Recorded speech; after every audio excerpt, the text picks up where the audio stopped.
It was beyond anything Achyuta could have imagined. The very man who had helped build civilizations now appeared to be the one responsible for the fall of an entire world. The moment Achyuta arrived on Beham, every unanswered question, every doubt, every ounce of anger erupted at once. But instead of fear, the old engineer laughed. It was the bitter laugh of someone who had lived with a truth too painful for anyone to believe. He uttered, "You fool, you crossed the stars just to learn that I abandoned the planet? Then you know nothing." And that was my greatest misfortune. I was never able to erase that fragment from the memory recorder. Perhaps fate wanted someone to find it. You judged me after seeing only a single moment. But a single moment never tells the whole story. It's time you saw what truly happened. That night, as I was on my way to the council hall, I passed by one of the command tents. Two chieftains were speaking in whispers. I had no intention of listening, but the moment I heard their words, I froze. First chieftain was saying, "I paid a fortune for this information, and every coin was worth it. The Guardian doesn't need energy from every clan. The combined energy of just 20 clans is enough to awaken it. Yet the chief scientist insists that every clan must contribute equally." Second chieftain said, "Then if we quietly withhold our energy during the transfer, no one will suspect us. The Guardian will still awaken. The planet will survive." First chieftain answered, "Exactly. The other clans will have exhausted nearly all of their energy reserves, while ours remains untouched. When the crisis is over, they will be too weak to challenge us, and we will become the most powerful clans on the planet, the rulers of Katika." I couldn't keep it to myself. I went straight to my closest friend, one of the greatest philosophers of our age, Dr. Simmons. I told him everything, every word I had overheard, every detail. He sat in complete silence for a few moments. Then he looked at me and quietly said, "Prisoner's dilemma." I stared at him in confusion. I had never heard those words before. Dr. Simmons said, "Think carefully. The man who sold this secret sold it for money. What makes you believe he sold it to only one clan? If greed could buy one chieftain, or all of them, imagine what every chieftain will think. If everyone contributes their energy, no one gains an advantage. But if I secretly keep my energy, while everyone else sacrifices theirs, I alone become stronger than the rest. Greed alone is enough to tempt them, and if greed fails, fear will succeed. Even two lifelong friends will begin to doubt one another. Each will ask, 'What if I contribute, but he doesn't?' Then I lose my strength, and he becomes the most powerful leader on the planet. When everyone begins thinking that way, trust disappears, cooperation collapses. Every rational leader chooses betrayal, not because they want to destroy the world, but because they fear being the only one who remains honest. And when every chieftain defects, the Guardian will never awaken, not because it was impossible, but because everyone believed betrayal was the safest choice." So, that very day, I went to the chief scientist. I proposed a different plan. I told him, "Let us keep the energy of 10 clans in reserve with us. In that way, even if every chieftain discovers the truth, no one will be able to betray us. Everyone will be forced to cooperate." But he thought I was seeking power. He completely misunderstood my intentions. I tried. I tried my best, but no one listened. Instead, I was declared a deceiver. The very people I wanted to save judged me as a traitor. I became completely helpless. There was no choice left for me. I had to leave the planet. Because by then, either way, no one could have saved Katika anymore. And then, when you came to me, you spoke of Orinth.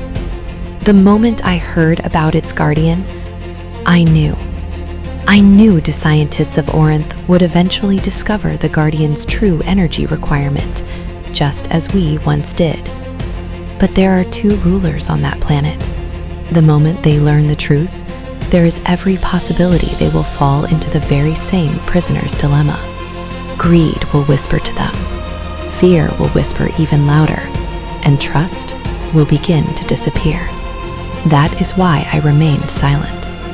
That is why I never argued with you, because I wasn't afraid of being judged again. I was afraid that another civilization was about to make the very same mistake. That's my story. The old engineer's words faded into silence. For a brief moment, neither of them spoke. The weight of the truth hung heavily between them. Then, a sharp tone echoed from Achyuta's wrist. His watch began to glow. A blue hologram slowly unfolded into the air from Orinth. Chief Scientist was trying to say something, but before he could finish, a blinding flash consumed the hologram's background. An explosion tore across the horizon. Within seconds, the signal collapsed. Achyuta stood frozen.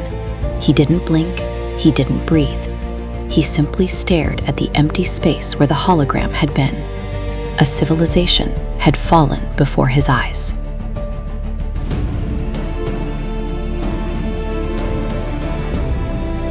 The old engineer could no longer remain standing. His legs gave way beneath him. Slowly, he sank into his chair. His eyes remained fixed on the empty space where the hologram had vanished. For a long moment, he said nothing. When he finally spoke, his voice was barely a whisper.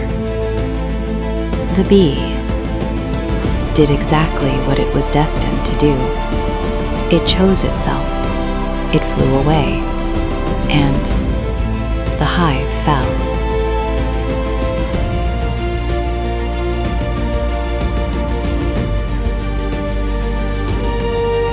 Although Achyuta left Beham that day, he could never leave the trauma behind. For months, its weight haunted every waking moment. Fear had defeated trust, greed had defeated cooperation, and an entire civilization had paid the price.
you.